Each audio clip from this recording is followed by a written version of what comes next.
Competitive bodybuilders know that their journey to muscle building isn't linear. Periods of growth, cutting, maintenance, they build up the physique.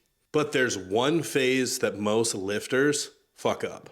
The holding phase. The holding phase is what separates the champions from the rest. Because how you handle this transition determines if you're gonna have those gains stick around. Think about the holding phase as the bridge between your last phase and what's coming next. It's not just taking time off. It's strategic maintenance that's going to preserve the muscle that you built in these phases. Your body needs this to reset hormones and to work on any health markers that may have been skewed during that last growth phase. That digestive system that's been pushed to the max for the last few months, it needs a break too. Your liver and kidneys, they took a beating too. They also deserve a break. You're gonna need to dial back calories to at least maintenance. You're gonna have to reduce PEDs, but here's the key. The training must stay super high quality. Just because you're not actively pushing for growth doesn't mean that you can slack off in the gym. The goal shifts from progressive overload over to maintaining stimulus. Even though volume might decrease overall, the intensity and the effort in these sets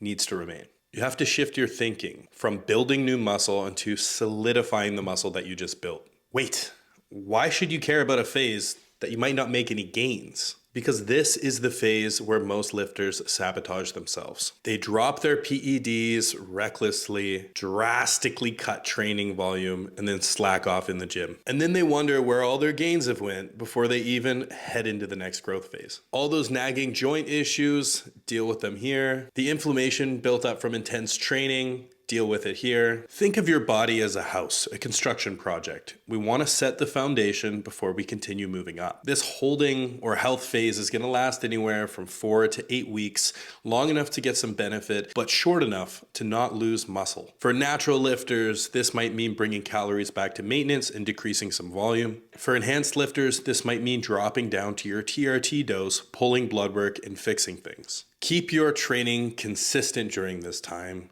It's not the time to experiment with a bunch of new things. To maintain the tissue, your body needs to have a familiar stimulus. What you can do during these times is clean up things like form. And you also need to be as disciplined as you would be in a prep phase. Locked in. We want to track our metrics consistently, weight visuals, health markers, training stats. Keep an eye on your sleep because these are excellent indicators for what's going on internally. The better that you're going to execute this maintenance phase, the better the next phase is going to work, either being a contest prep, a fat loss phase, or continued off season. Think of it like taking a half step back so that you can take 3 steps forward. Your next bulk is going to work way better because you're going to be rested and resensitized. Do you ever noticed how some bodybuilders look better year after year after year while others spin their wheels? The difference is how they execute these holding phases. Master this phase and you'll be the biggest on stage in no time. Because while others yo-yo from cycle to cycle, you're going to be making consistent progress the entire year. It's not the most exciting phase, but it damn well might be the most important.